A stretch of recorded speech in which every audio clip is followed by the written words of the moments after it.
de Digital TV Perú, les saluda Reinaldo Aragón. Es tiempo de hablar. Tiempo de hablar sobre la actualidad política, la actualidad social, lo que está pasando en este momento en los círculos de poder, pero también en los círculos del Poder Judicial, en el Congreso, que tanto nos está afectando en estos días en el Perú. Todos estamos al tanto de todo lo que viene sucediendo, porque nos afecta en el día a día, en la economía, en el trabajo, inclusive pues en la educación y en todo el sistema judicial. Así que tenemos que ponerlo sobre la mesa para poder, digamos, ir dilucidando cuáles son los temas. Y veamos ahora lo que anunció el presidente en este mensaje al Congreso y que ha generado también discusión sobre la pertinencia de algunas de las propuestas que ha hecho. Para hablar sobre este tema estamos con el abogado Juan José Uchuya, abogado constitucionalista. Gracias, Juan José, por estar con nosotros. Gracias a ti, Reinaldo. Hola, Cristian. Y también con Cristian Rosas, politólogo de Con mis hijos no te metas, vocero. Muchas gracias, Reinaldo, como siempre, por la oportunidad. Claro que sí. Bueno, hablaremos también sobre las propuestas de este enfoque de género, ¿no? Política de género que ha propuesto y que se va a estar trabajando en estas semanas, en estos meses como propuesta de gobierno. Pero comencemos por el principio, o empecemos por el comienzo, digamos. Luego de escuchar, vale la redundancia. Vale la redundancia. Digamos, ¿cuáles son los temas destacables de este mensaje presidencial, Juan José? Bueno, uno de los primeros que yo considero es bastante preocupante es la decisión del presidente Vizcarra de aplicar antes de fin de año lo que denominan el enfoque de género, que no es sino la ideología de género que está cuestionada y está suspendida mediante una orden judicial. Y esto es preocupante porque el presidente de la República debería dar el ejemplo de respetar las decisiones judiciales como manda la Constitución y la Ley Orgánica del Poder Judicial. No respetar un fallo judicial también es parte de un acto de corrupción, ¿no? Entonces, respeto de las instituciones y los mandatos judiciales debe venir de la más alta investidura. Implementar la ideología de género no es sino la expresión de una actitud totalitaria por parte del gobierno en contra de los derechos de los padres de familia, garantizado en el artículo 13 de la Constitución, toda vez que implementar esta ideología de género y sobre todo en el sector de educación no hace sino transgredir los derechos de los padres que está garantizado por los tratados internacionales y el artículo expreso del 13 de la Constitución y la Ley General de Educación. Pero digamos, poniéndose un poco a la distancia de los reclamos de los padres de familia, el presidente ha planteado el tema de enfoque de género como para decir que hay que luchar contra la violencia contra la mujer, ¿no? Hay que luchar contra la violencia que se está reflejando en las noticias. Todos estamos de acuerdo en luchar contra la violencia en toda su manifestación. Padres, hijos, mujeres, hombres, niños, ancianos. Nadie se va a oponer a eso. Lo que nos oponemos es al contrabando ideológico, de aplicar la palabra género para tratar de reemplazar al término de la mujer. Pero sabemos muy bien que género y mujer no es lo mismo. Género... Aunque ha sido mencionado así en el mensaje, se habló de violencia contra la mujer. Sí, pues, pero todos sabemos que en la ideología de género esto significa otro tipo de identificación. Los homosexuales, bisexuales, sodomitas, todo tipo de perversidad sexual. Entonces, ¿para qué meterle género? Usted quiere quedar bien y aceptar lo que reclama la población, hagamos una cosa. Identidad, defensa contra la violencia del hombre, la mujer, o de la mujer directamente, si lo quiere así. Cristian, ¿es una cuestión solo de términos o hay una carga ideológica escondida allí? Precisamente las ideologías se expresan mediante términos. Ajá. ¿No? Entonces no puede haber una ideología sin términos, porque el término es el canal de difusión y de introducción de las ideologías en las sociedades, ¿no? Términos previamente como comunismo, nazismo, fascismo, que representan ideas, pensamientos y los derivados propios de esas filosofías. Proletariado, lucha de clases. Mischling, etcétera, ¿no? Ajá. Entonces, ese tipo de ideología actualmente lo que atenta es, aparte de la sexualidad, que es un síntoma más de esta ideología, es introducir o imponer una nueva antropología científica, una nueva concepción y comprensión del ser humano.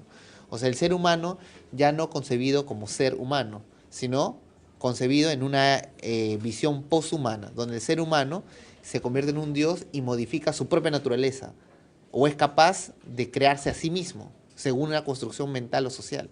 Entonces, lo que está en debate es, ¿somos seres humanos?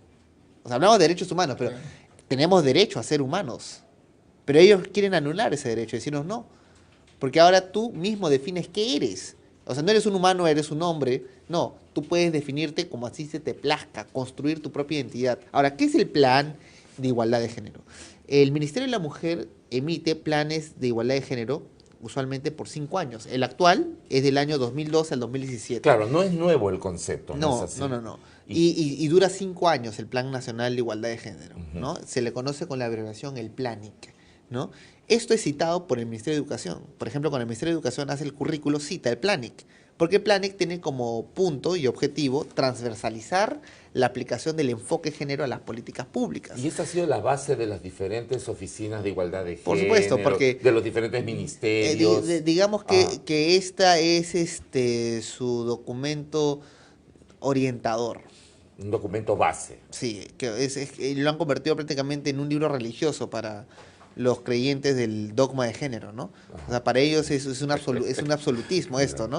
Entonces, están sacando su nueva versión revisada, ¿no? Que es del 2018, más 5 años, 19, 20, 21, 22, 23, de 2018 a 2023, y lo cual el presidente Vizcarra se ha comprometido que este año lo van a sacar antes de que termine.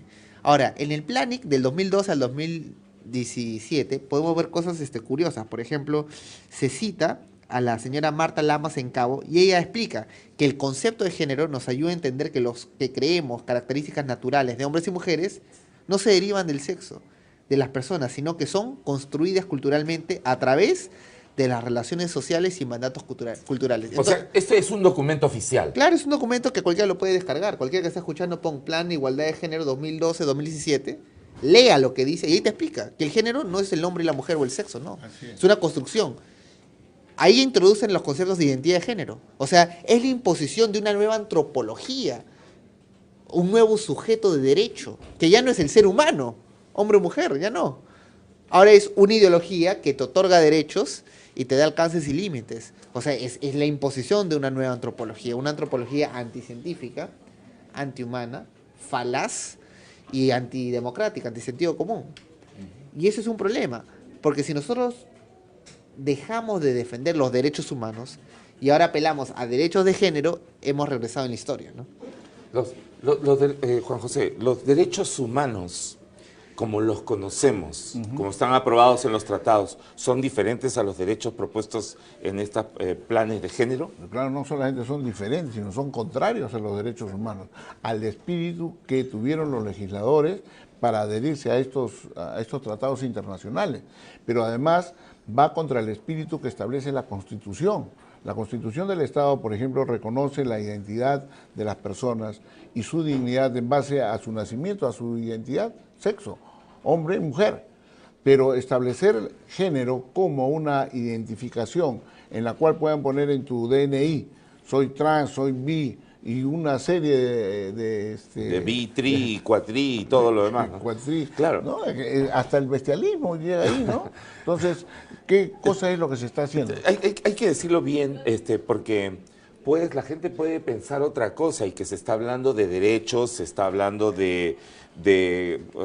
digamos, sentimientos que uno los puede tener, ¿no es así? El tema es imponerlos a los demás. Pero claro. Esa concepción de vida, de sexualidad, de vida íntima, no sé, o sea... O peor aún, regirnos bajo este tipo de pensamiento. Claro. O sea, uno es libre de ser loco.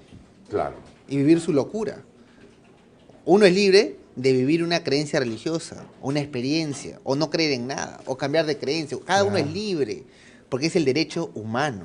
Ese es el derecho. Es el derecho humano. Ajá. Pero con esto ya no hay el derecho humano, pues. Con eso se introduce un concepto que genera los derechos. Y si uno no se somete, se subyuga, se doblega, se absorbe o se adapta a esta forma de pensar, entonces está fuera. No está amparado por la ley. Se convierte en un elemento negativo, en un ciudadano homofóbico, transfóbico, en necesidad de corrección por parte del Estado, a través de herramientas. Literalmente es una ingeniería social, porque la herramienta se usa para hacer ingeniería. Una herramienta para mejorar a los peruanos que ellos quieren. Como si el peruano fuera un medio de realización ideológica, bajo ninguna razón. Es el momento para exclamar, como William Wallace, somos libres, libres, libres de pensar, de creer, de sentir, de hablar. Nadie nos puede imponer ni sancionar bajo un pensamiento político. Como decía San Martín. Claro. ¿No es cierto? Y nosotros debemos estar en el lado de seámoslo siempre. O sea, somos libres, Claro, pues seámoslo luchemos siempre. para hacerlo siempre. Pero claro, al intentar cambiar la Constitución y los derechos constitucionales y de los tratados internacionales respecto a la identidad de las personas, respecto al matrimonio, respecto a la familia, eso trae una deconstrucción o una destrucción de los valores de nuestra sociedad para sobre cuyos escombros poder elaborar una sociedad que han inventado 4 caviares y 4 personas que quieren hacer, por ejemplo, de la degeneración sexual, incorporarla no solamente como un derecho en las políticas públicas, sino cambiar la Constitución en los tratados internacionales. Esto es lo que atenta, esto es lo preocupante en lo que ha dicho el señor Vizcarra, nuestro presidente, ¿no?, con respecto a este tema. Pero esto también para nosotros, de nuestro concepto, creemos los padres que esto es corromper. La corrupción, si se quiere combatir, tiene que empezar con la corrupción del corazón y de la mente. No podemos pervertir, corromper la mente de nuestros hijos con conceptos totalmente que atentan a la ciencia, ¿no?, y a la sociedad en los valores más profundos. Una pregunta, porque hay en este momento hay una disposición legal, más bien hay una disposición de una corte en la que le dice al Ministerio de Educación que en el tema de género pues tiene que consultarlo con los padres, Claro, ¿no es cierto? Y entonces el discusión presidente ha anunciado que más bien va a hacer toda una política que incluye en estos conceptos. Claro, bueno, lo que el presidente ha venido demostrando de forma sistemática es una actitud que busca legitimizar un golpe de Estado. Y permítame explicarlo porque esto no es una expresión Radical, exagerada, ¿no? O no pretende usar una retórica de hipérbole para agrandar o maximizar lo que pretendo explicar. Se le llama golpe de Estado porque el Estado peruano, que es una república, se compone y se fundamenta en una constitución. O sea, todo golpe a esa constitución es un golpe no al gobierno, ni a los políticos, ni a los fujimoristas, ni a ningún otro partido. Es un golpe al Estado. El Estado protege el derecho a la identidad. Eso es constitucional, es un derecho fundamental. Claro. Por lo tanto, no se puede poner en referéndum aquellas consultas que disminuyan o anulan los derechos fundamentales, como el derecho a la identidad. O sea, simplemente es inconstitucional el género en nuestro sistema estatal. Pero para desvirtuar el Estado, lo que está haciendo el presidente es legitimizar acciones que están fuera del Estado de Derecho. Él olvida que la máxima autoridad en la República no es el presidente, es la Constitución. La Constitución le delega al presidente poderes limitados, funciones, deberes, al Congreso también. Por eso él no puede ir y arrogarse, como lo quiso hacer la vez pasada al Congreso, que exigiendo que voten a los consejeros, porque eso es una función ejecutiva, función legislativa. No puede haber interferencia de poderes. Puede preocuparse, sí, pero no es su función. En ese sentido, el presidente legitimiza el desgaste del sistema político porque su intención es convocar a un nuevo Estado. Eso sería un golpe blanco, ¿no? O sea, con el apoyo externo de elementos contrarios o ajenos al derecho o a la Constitución o al Estado que han servido como satélites de apoyo a menoscabar la función del Estado. O sea, el Estado peruano dice en su artículo 215 cómo se nombra el Consejo Nacional de la Magistratura. Por lo tanto, si hay corruptos, pues que salgan, asuman los suplentes. Si esos suplentes no quieren, renuncian, pues que vayan y los vuelvan a nombrar como dicta la Constitución. Pero lo que el presidente ha hecho es usar o validar, mejor dicho, legitimizar el empleo de audios que han estado fuera del tema judicial para tratar de justificar este tipo de golpe. Y ha paralizado el CNM por 9 meses. Eso es un acto inconstitucional, aunque provenga del presidente y aunque lo apruebe el Congreso. ¿Por qué? Porque el Estado, a través de la Constitución, tiene sus mecanismos de defensa. Y no es la primera vez. Napoleón Bonaparte III entró con un sistema de gobierno y se dio un golpe de Estado y cambió la Constitución, pero se quedó el mismo. Claro. Entonces, esas cosas... Fujimori también lo hizo. Fujimori también. ¿No O es sea, cierto? pasó Nosotros- del Estado 79 al Estado de 1993. Claro. ¿No? Ahora, hay que preguntarnos, ¿por qué cambiar el Estado? Hay que hacer reformas, por supuesto. Hay que hacer cambios, por supuesto. Pero el Estado en sí, el Perú no tiene un problema económico, no tiene un problema ni siquiera institucional, tiene un problema moral. Moral, claro. Moral. Lo que pasa es que el clamor del pueblo para que, digamos, el Estado mismo haga frente a la corrupción, pues es un clamor fuerte, ¿no es cierto? Por supuesto. ¿No es cierto? Un clamor popular. Todos estamos de acuerdo. Todos Claro, estamos de claro, acuerdo. contra la corrupción, Claro. empezando por la nuestra, ¿no? Personalmente cada uno debe ver su corazón y ir sacando lo que tiene Que es algo de lo que nadie habla, ¿no es Claro, cierto? sí, pues. Claro, Por- todo el mundo habla y señala los grandes hechos de corrupción que pueden aparecer por ahí, pero en la vida personal hay tantas cosas que debemos corregir todos. Mira, Todos. Reinaldo, Todos. yo quiero significar algo. Por ejemplo, en el mensaje del presidente, él hace un salto a la garrocha con respecto a la corrupción. Dice, desde la salita del CIN, empezó y hace su enfoque. Y de ahí se pasa a los audios. Y yo me pregunto, ¿y lo de PPK? Claro. Y toda esa De Odebrecht. rasgo de corrupción que hubo, del cual él forma parte de ese gobierno y nunca dijo nada. Somos cómplices porque él dice, no hay que ser cómplices. ¿Cómo no se dijo nada de PPK? ¿O no sabemos de eso? ¿Qué hubo de Chinchero? Tampoco se habla de Chinchero. Bueno, hay cosas que hay que sacar a la luz, ¿no? Bueno, la verdad es que cuando uno mira todo el escaparate político no queda mucho, ¿no es cierto? Y ese es un sentimiento, pues, que deprime al Ahora, Perú, ¿no? me gustaría hacer una advertencia también al público. Mira, Claro. para luchar contra la corrupción, que es un mal endémico, ¿no? Y es un mal moral, porque la corrupción evade la justicia, evade la verdad, ¿no? Es necesario combatirlo con firmeza, con decisión, pero siempre con legalidad y legitimidad.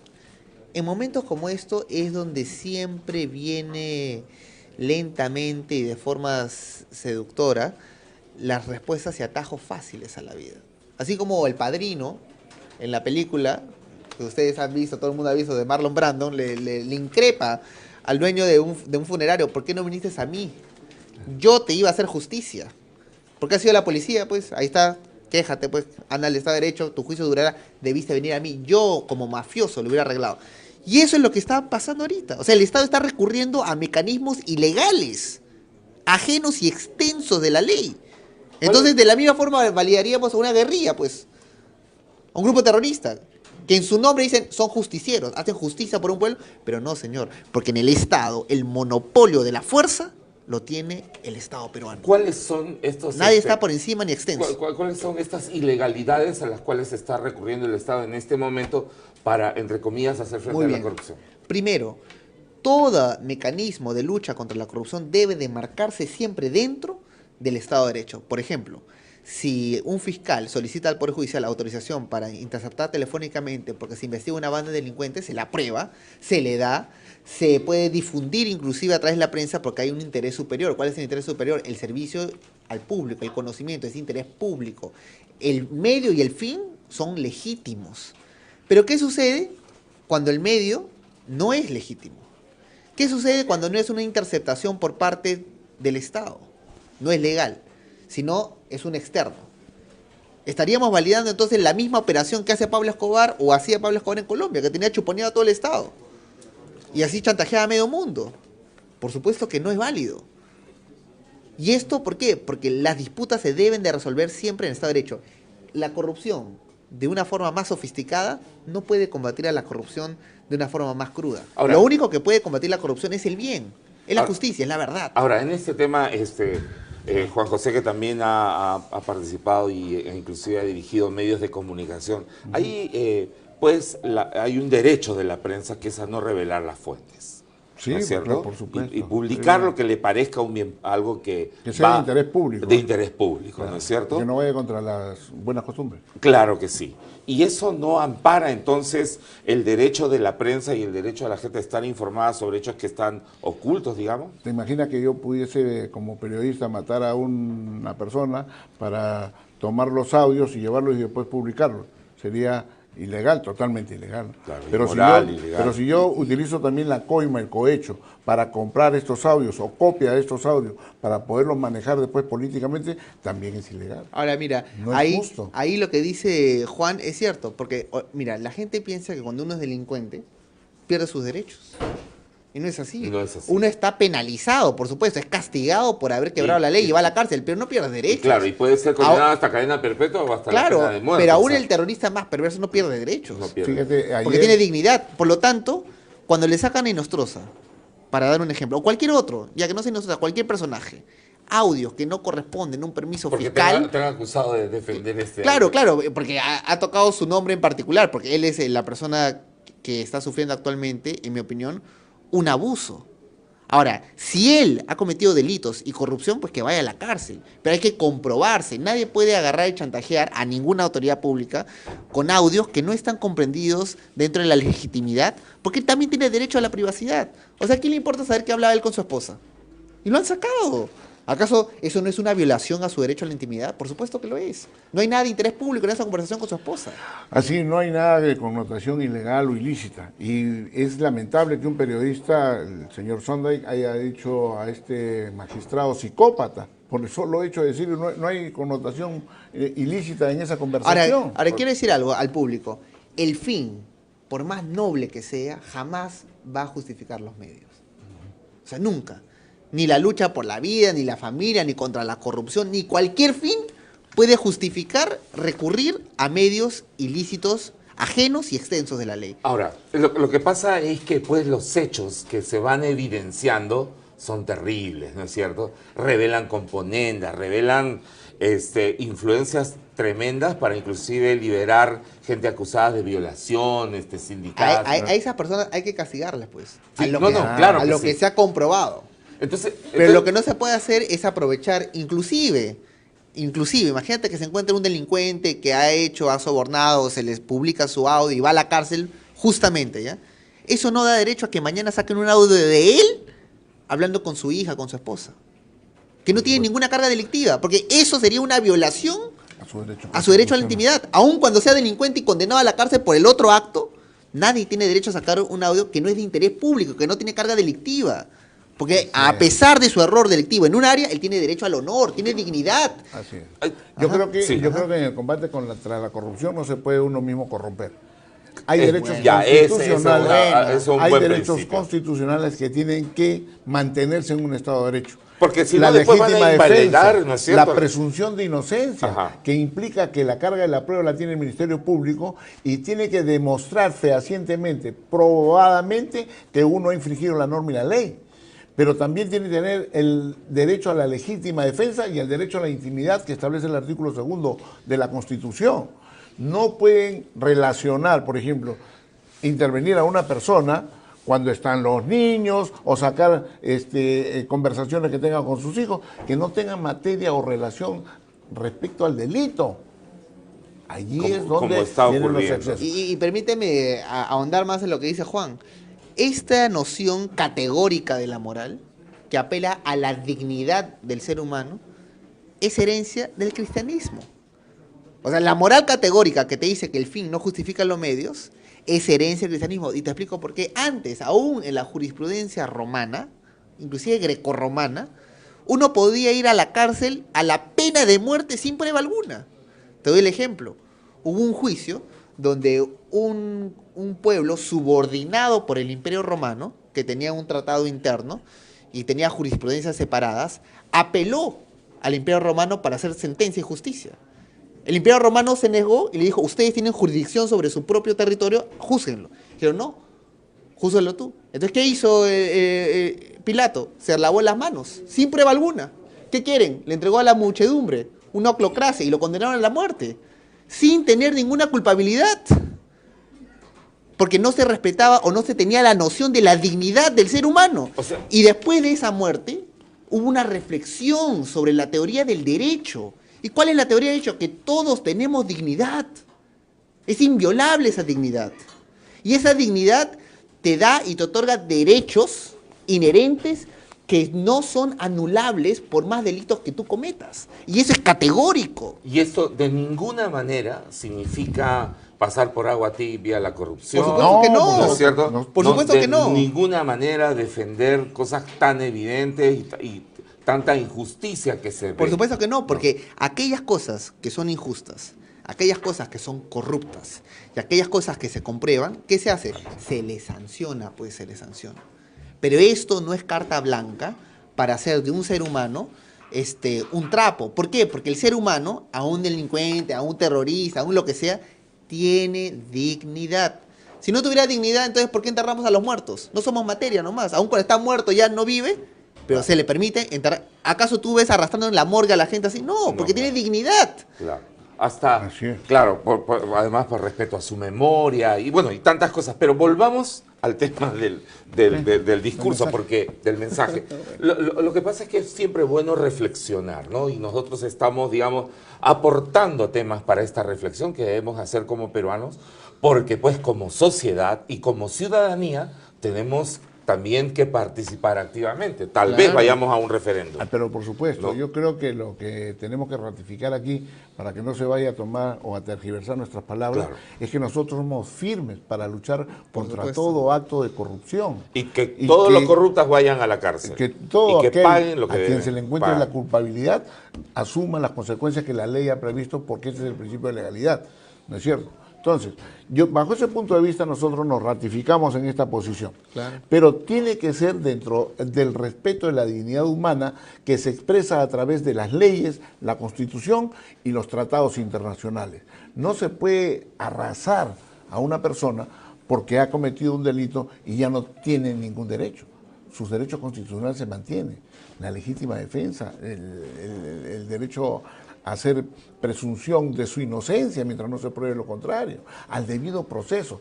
Todo eso tiene su validez, eso no se debe quebrantar. Ok, eso me parece que queda claro. Vayamos entonces a la petición de referéndum o a la propuesta de referéndum, ¿no? Es una propuesta clara, está basada en la ley, está basada en la Constitución, la que ha hecho el presidente. Bueno, sí, el artículo 32 de la Constitución establece el mecanismo y las materias que son susceptibles de pasar por un referéndum. Así es. El tema es el siguiente. Referéndum, por ejemplo, para impedir que los ciudadanos puedan reelegir a un representante, es un exceso, desde mi punto de vista. ¿Por qué? Porque el Parlamento tiene 130 congresistas, solo el 15 o 16% son reelegidos, pero son reelegidos por el pueblo. El pueblo es el que vota por ellos. El 74% no son reelegidos, o sea, hay un tamiz electoral cuyo derecho descansa en el pueblo y no en la dirección, en la decisión del Poder Ejecutivo. El presidente de la República no puede abrogarse ese derecho y decir, oye, sabes que tu pueblo no sabes elegir, así que te voy a decir que no elijas a todo el resto de los congresistas. No hay reelección. O, de repente, como dicen, no hay derecho a picarse, ¿no? Porque como el presidente de la República no puede reelegirse, también le dices tú tampoco no te reelijas. Quiero complementar lo que dice Juan. La decisión de elegir a los representantes es de quién? ¿Del Estado? No. No, claro, es de la Es de ciudadanía. los ciudadanos. Claro. Por lo tanto, ellos deciden si reeligen o no a sus representantes. No se puede negar esa facultad a priori. Claro, es una reflexión que debemos hacer. O sea, uno critica el Congreso, ya, pero ellos no se metieron pues solitos, llegaron y abrieron la puerta y se sentaron. Claro. ¿No es cierto? Fueron electos. Claro. Por lo tanto, hay una reflexión que Ahora, hay que hacer, que es que todos debemos ver bien por quién vamos a votar. Ahora, segundo, Segundo. es distinto la elección del Poder Ejecutivo que la elección del Poder Legislativo. Claro que sí. Te explico por qué. Aun cuando tú no votas por el alcalde de tu elección, el alcalde que está en tu distrito, en tu provincia, en tu región o en tu nación, es presidente de todos. De todos. En cambio, para el Congreso no. En el Congreso tú votas por el APRA y llega el APRA, tú quieres que ese aprista, a pesar que legisla para todos, legisle para los compañeros. No vas a esperar que él legisle para los comunistas. Y si tú eres comunista y votaste por un comunista, tú no esperas que él llegue al Congreso para legislar como fujimorista. Y si votaste por fujimorista, no vas a esperar que legisle como comunista. Porque en el Congreso está la representación proporcional y genuina de la población. Por lo tanto, si a un comunista no le gusta que estén los fujimoristas, o si a algún fujimorista o comunista no le gusta que estén los apristas, ellos no le pueden negar ese derecho a ser representantes o a ser representados, porque no es facultad de ellos, es del pueblo. Y si al pueblo le gusta elegir por 30 años a Mauricio Mulder, porque lo consideran un buen legislador, es el derecho pues de los compañeros, nadie se lo puede quitar. Claro, y si quieren elegir a un Carlos Bruce, aun cuando nosotros nos oponemos a su política de género, pero él tiene su hinchada, por llamarlo así, tiene su grupo que lo acompaña y lo quiere elegir 40 años, tiene su derecho a elegirlo. Porque esa es decisión no del Estado, es decisión del pueblo. Claro, está en las manos del pueblo. Lo que pasa es que se pueden ir ajustando en el camino, ponte las cifras repartidoras, las fórmulas para ver qué es la cantidad de congresistas de acuerdo a la votación, ¿no es cierto? Pero digamos, más allá de ese tema, la propuesta de Vizcarra era, por ejemplo, poner en referéndum la modificación de la elección del Consejo de la Magistratura, ¿no es cierto? Bueno, yo creo que ahí también tiene que tenerse cierta ponderación, porque no puede, tiene que respetarse el principio de la división de poderes, ¿no? El respeto también que tiene que ver con respecto a esta división. Y el presidente de la República no puede después meterse a establecer una comisión que va a intervenir el Poder Judicial, que van a revisar todos los nombramientos de los jueces, de los vocales, porque esto es una decisión que tiene que ser autónoma del Poder Judicial y del Ministerio Público. Yo creo que ahí estamos lindando a un absolutismo que se quiere enmarcar dentro de un concepto legal, pero yo creo que hay que tener mucho cuidado ahí. Claro. Nuestra república es una república unitaria, es de una democracia representativa, y ahí se atenta también, por ejemplo, cuando quiere restablecerse la bicameralidad del ejemplo, Parlamento, es otra ¿no? de las Por ejemplo, nosotros hemos ciertas circunscripciones que cada cual debe tener su representante, tenemos 130 representantes, pero ahora se dice no, hay que incorporar el Senado de la República, pero con los 130 nada más. ¿Qué significa? Que por ejemplo pueden ser 100 diputados y 30 senadores, o pueden ser 30 diputados y 100 senadores, no se sabe, eso está en el limbo. Pero se va a quitar representación a ciertas circunscripciones territoriales, lo que establece que la realidad, que tendrían que mantenerse los 130 representantes territoriales y adicionar los senadores. Ahora, ¿es el referéndum una salida de esta crisis institucional que tenemos? ¿Cuál es tu opinión, Cristian? Los referéndums sirven para conocer la opinión de la población, ¿no? Y los referéndums siempre se han generado para preguntas no complicadas ni complejas, que requieren mucho debate, sino preguntas sencillas, fáciles. Claro, sí o no. Sí o no, exacto. Eso es lo que es un referéndum, ¿no? Por ejemplo, ¿quieren hacer un tratado de paz con los terroristas de la FARC? ¿Sí o no? Eso es un referéndum, ¿no? El presidente Evo Morales debe o no postular a la reelección, se debe o no, es una pregunta básica y sencilla. Pero ¿qué ha pasado en esas experiencias, tanto de Colombia como de Bolivia? El Estado se ha burlado, le ha resbalado la opinión del público. Juan Manuel Santos, presidente de Colombia, dijo, si yo pierdo el referéndum, recuerdo la yo prometo renunciar a la presidencia de la República y no aprobar el acuerdo de paz con la FARC. Perdió, claro que sí. Y no renunció e impuso igualmente el acuerdo de paz. Evo Morales dijo, yo voy a consultarle al pueblo que elija, porque a ellos yo someto mi decisión. El pueblo eligió y dijo, no queremos reelegirte, ya no más reelección. Y él agarró y dijo, bueno, era una pregunta nomás al pueblo. Fue y apeló a la Corte Interamericana de Derechos Humanos y dijo, es mi derecho a participar. Y la Corte le dijo, sí, señor Evo, usted tiene derecho a postular. Y se acabó el tema. Y se burló. Y se acabó el referéndum. Entonces, ¿qué ha pasado? El referéndum últimamente se ha convertido en un instrumento que han pretendido utilizar algunos presidentes populistas y les ha salido el tiro por la culata. O sea, Juan Manuel Santos tenía certeza que iba a ganar. Evo Morales tenía la certeza y Vizcarra tiene la certeza que si él pone ese referéndum también va a ganar. No va a ganar. Porque ya él se ha confiado y se ha fiado de la opinión publicada una opinión publicada que representa la vocería de un grupo reducido, una élite. La opinión pública se ve en las calles, en las redes sociales, y la opinión pública está masivamente en contra de él. Él ha olvidado que inclusive su propia aprobación está menos de 20%. Él perdería desastrosamente este referéndum.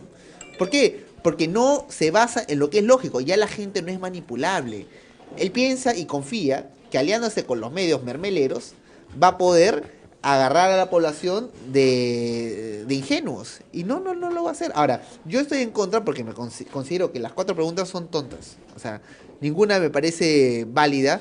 Porque estas... ¿No te parece trascendental para hacer frente a los momentos que está pasando el país? Por supuesto que no, porque eso es un problema moral que requiere corrección y requiere que se reafirme el concepto moral de lo que es correcto, lo que es bueno, lo que es malo. O sea, no validar la mentira, no validar el engaño. O sea, tenemos que recuperar la moral y eso implica saber diferenciar entre la verdad y la mentira. Llamarle justicia a lo que es justicia, corrupción a lo que es corrupción, hombre a lo que es hombre, mujer a lo que es mujer, verdad a lo que es verdad, mentira a lo que es mentira. Pero ¿cómo se va a combatir un problema moral cuando a la vez se propone una inmoralidad, como el tema de género, que es una mentira sobre lo que somos? Que tú no eres hombre por naturaleza, sino tú eres hombre por creación propia. Esa es una mentira. Ahora, ¿aceptarían los colectivos, Juan José, aceptarían los colectivos pro familia, sí, ¿no es cierto? Una pregunta en este referéndum o preguntarle a la gente sobre el tema del enfoque de género? Pero por supuesto, nosotros quisiéramos que pudiésemos llevar esto a un referéndum, pero no está pues considerado como tal un referéndum. Pero sí una iniciativa ciudadana, y cuidado, que por ahí conseguimos ya todas las firmas, para que el Parlamento y el Poder y el Estado saque de toda la legislación el término género, que lo único que hace es confundir y tratar de identificar a la mujer con el género, cuando en verdad se quiere contrabandear toda la perversidad sexual a través de esta terminología, la ideología de género. Ahora, también estos temas que se están viendo y que las propuestas del presidente van a tener que pasar por el Congreso. ¿No es así? Se respeto a la división de poderes. Claro, y en el Congreso ahorita están pidiendo aumentar algunas preguntas más. De repente va a ser un referéndum con muchas preguntas, ¿no? Una de las cuales es aumentar las penas a los violadores, ¿no? De niños a los de 12 años. Claro, hay tantas cosas que uno quisiera poner también, ¿no? Claro. Para hacer frente a la situación que vivimos. Ahora, ahí me gustaría recordar que hay ciertas cosas que no se pueden poner al referéndum, como por ejemplo los derechos humanos, ¿no? Los temas de derechos claro. humanos. Está expresamente en la Constitución, ¿no? Claro, inclusive por más, digamos, tentativo que parezca hacer la consulta sobre la familia o el matrimonio homosexual, eso tampoco está en decisión de mayorías ni minorías. Porque el sujeto de derecho es el ser humano. El niño tiene derecho a un padre y una madre, aun cuando la mayoría opine en contra. Aun cuando haya 2 adultos hombres o 2 adultos mujeres que quieran tenerlo para hacer un complemento de su propia realización personal o ideológica como familia. O sea, hay cosas y aspectos que no pueden someterse a referéndum. Hay personas que han pensado que estos conceptos que son verdades absolutas, como nuestra especie humana, lo que somos, aquellos que no mutan con el tiempo ni con el espacio, a referéndum. Por ejemplo, en Australia se sometió a referéndum el matrimonio homosexual. Primero se ganó, se dijo que no hay matrimonio. Pasaron 10 años, volvieron a hacer la pregunta y se perdió. Y lo han aprobado. Pero esto no es cuestión de mayorías ni minorías. Porque en una república uno se fundamenta en el derecho, en lo que es justo. Y para lo que es justo, lo que es veraz. No somos una oclocracia, una dictadura de las muchedumbres, o donde prima la mayoría. Porque la mayoría podría decir mañana no queremos, no sé, pues evangélicos, mormones, pero eso no garantiza el derecho ni la justicia. No, hay algunas cosas que no se pueden meter en referéndum. Por ejemplo, el tema de la familia, la identidad de la persona, no son opinables. Claro. Porque pertenecen a la especie humana, es universal. Lamentablemente en otros países lo han logrado y lo han hecho, pero eso solamente representa un error pues, de otros países, no un acierto. Eso representa un retroceso, no un avance. Eso representa una victoria temporal de la inmoralidad, no un triunfo de la razón. Tú dices entonces que hay bases inamovibles sobre las cuales está cimentado el Estado, que por ejemplo, no es necesario preguntarlos a un referéndum. ¿Se podría poner en referéndum la dignidad humana? Por ejemplo. No. Y si no se puede meter a referéndum la dignidad humana, entonces mucho menos se puede permitir que exista una abolición de la dignidad sobre la identidad del ser humano. Por O sea, ejemplo. si yo te digo que no eres un humano, sino que eres medio humano por tu color de piel, Vamos a someterlo a referéndum. eso no se puede, porque es violatorio de tu dignidad humana. Si yo te digo que tú no eres hombre, sino que tú te construyes como hombre, te percibes como hombre, nosotros, la sociedad, te hemos hecho hombre, es falso, porque atenta contra tu dignidad como ser humano. Y eso es lo que precisamente ahora el presidente ha prometido hacer antes que acabe el fin de año. Emitir el nuevo Plan Nacional de Igualdad de Género. ¿Acaso no ha visto lo que está escrito en el Plan Nacional de Igualdad de Género 2012-2017? Que de paso, pues puede usted certificarlo, Descargarlo, ¿no es cierto? lo puede descargar, ahí Claro. está palabras de Stoller, por Está en ejemplo. el MINDES, ¿no? Sí, está en el Ministerio de la Mujer, Poblaciones Vulnerables. Ajá. Y usted perdón, lo puede, en el sí, y Ministerio usted de lo la puede descargar y usted va a ver frases de, por ejemplo, Stoller, que hizo estudios sobre los trastornos de identidad. O sea, la identidad de género, o sea, en esa época eran trastornos. Y está citado dentro del libro de trastornos y lo han tomado eso como prueba científica. O sea, Imagínate. es increíble. Uno lee el Plan Nacional de Igualdad de Género, es trasnochado. No tiene ninguna base científica. Es completamente ilusorio, ¿no? O sea, no tiene ningún fundamento, no tiene nada. Ningún respaldo científico. Nada, y es atentatorio contra la dignidad humana. Y en base a eso se están haciendo todos estos Enfoques. transversales, ¿no? Con las propuestas para que todo el Estado pues asuma estas posturas Y es importante ideológicas, políticas, es ¿no? importante puntualizar la mentira de este gobierno. Ciudadano, hombre, mujer que está escuchando, está viendo. Usted es digno, no porque se lo otorgó el Estado o la Iglesia, sino porque así es por naturaleza. Su dignidad es inherente, es intrínseca. No se le otorga el género ni ningún otro término. Y es algo que tenemos que remarcar y reforzar en todos los ciudadanos, aún el ciudadano que escucha, que tenga orientación homosexual, orientación lésbica, es digno, pero no por su orientación, sino porque en primer grado es humano. Entonces se genera una falsa dicotomía, una falsa conflicto, porque algunos viven de ese conflicto, pues. Así es. Algunos aprovechan el conflicto y lo agudizan aún más para generar una permanente y constante pelea que no nos permite desarrollar. Algunos plantean esto, Sí. doctor Uchuya, que precisamente estas propuestas provocan una nueva polarización. Sí. En una situación ya comprometida que estamos viviendo, ¿no? Pero para otros son oportunidades de reformas que el Perú necesita. Sí. ¿Qué opinas? Yo creo que hay un tema importante. Cristian ha señalado que hay que tener cuidado con la oclocracia, cuidado con utilizar mecanismos constitucionales, legales, para hacer que la decisión llevada por la corriente de opinión, motivada por los medios de comunicación o por el sentimiento que pueda estar causado dentro del pueblo en determinadas circunstancias, cuidado que eso nos lleve a un desgobierno total, al rompimiento de todos los mecanismos de seguridad jurídica para todos los peruanos. Eso hay que tener mucho cuidado.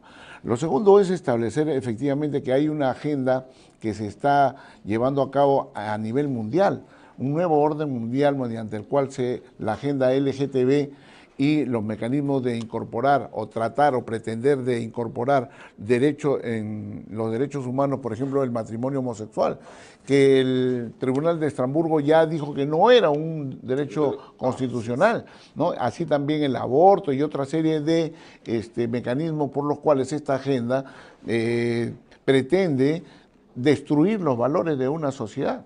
Aquí la ideología de género que pretende implementar dictatorialmente el presidente Vizcarra antes de fin de año, a pesar de que existe un mandato judicial que le impide abocarse a esta causa pendiente en el Poder Judicial, yo creo que esto es una de las cosas más abominables que se puede aceptar como ciudadano. Porque si a mí me dice el juez, usted no puede hacer tal cosa y lo hago, constituye la comisión de un delito. Y entonces, ¿esto es un acto de qué? ¿De respeto a la ley? Todo acto que vulnera la ley y el derecho, así como aquellos que trafican influencias, aquellos que cobran cohecho, aquellos que tuercen el derecho, es lo mismo cuando uno hace resistencia y viola el mandato judicial. Y sobre todo cuando viola el mandato constitucional de los padres de participar en la política pública de la educación. Cristian, uno de los temas, además de todo este tema legal, constitucional, es el tema de la representatividad, de la legitimidad. ¿No es así? Que está en cuestión también. ¿No es cierto? Si se divulgan cosas que pueden ser inclusive hasta pues audios ilegales, pero se pone en evidencia ciertos arreglos afectando a un buen grupo de digamos, de los miembros del alto poder judicial y de otros estamentos también del Estado. Pues entonces queda en entredicho si ellos son capaces de poder hacer sus propias reformas. Hay un cuestionamiento a su legitimidad. Claro, ¿Cómo bueno, responder a eso? Bueno, el cuestionamiento a la legitimidad se da por obvias razones, ¿no? Porque si se comprueba que un juez está siendo corrupto o está inmiscuido en sobornos, entonces obviamente él mismo se ha deslegitimado. O sea, no lo ha deslegitimizado la institución o el sistema político. Sino sus propios actos. Sus propios hechos. ¿Y qué tipo de hechos? Hechos inmorales. En otras palabras, lo que descompone un sistema no es el sistema en sí, porque los sistemas son amorales, no tienen carga moral necesariamente. Claro. Lo que es moral, inmoral o moral, son las personas. Entonces, cuando hay jueces que carecen de una moral estricta, categórica, clara, uno se tiene que recordar, pero ¿cuándo empezó la relativización de la moral? O sea, ¿cuándo acá se comenzó a decir que la verdad da igual que la mentira? O que era relativo, era opinable. Y uno se tiene que dar cuenta que eso, en cierta parte, es responsabilidad de políticas que se han buscado de tratar de debilitar esa concepción de la moral. A estos jueces hay que castigarlos si es que se les comprueba con corrupción comprobada.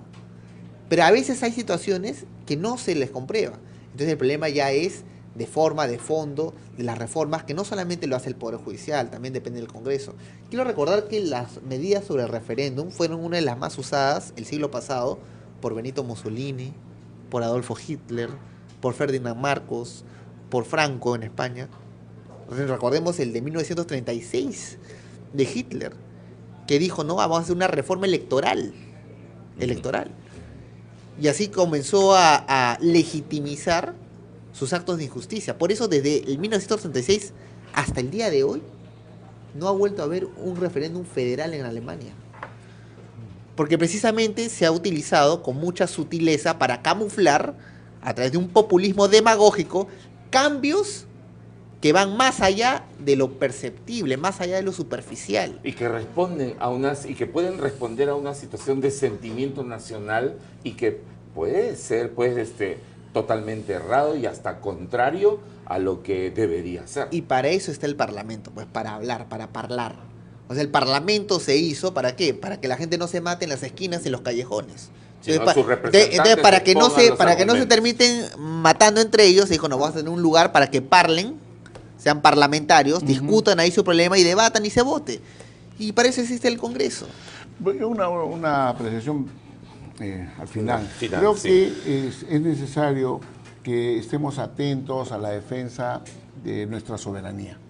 No solamente porque la soberanía personal en la cual el ciudadano tiene derecho a elegir, a reelegir a quien quiera, sino que además también a través de estos mecanismos de las conformaciones de comisiones se logre lo que se dijo algunos miembros de esta Comisión de Reforma Judicial, que sea la Comisión Interamericana de Derechos Humanos la que nombre a los jueces. Ya no lo va a hacer directamente, lo puede hacer a través de estas comisiones.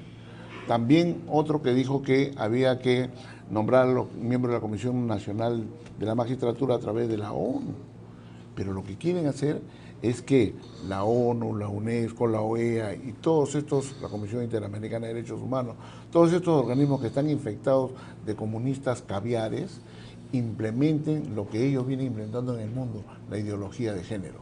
Si se implementa la ideología de género en nuestro país, se está vulnerando la soberanía popular y la soberanía del Estado frente a ideologías foráneas. Esto yo creo que debo dejar como reflexión final. Bueno, llegó a su final el programa. Gracias, Cristian. Gracias, Juan José Uchuya, por estar con nosotros. Y hasta la próxima edición aquí en Tiempo de Hablar por Digital TV Perú. Hasta la próxima.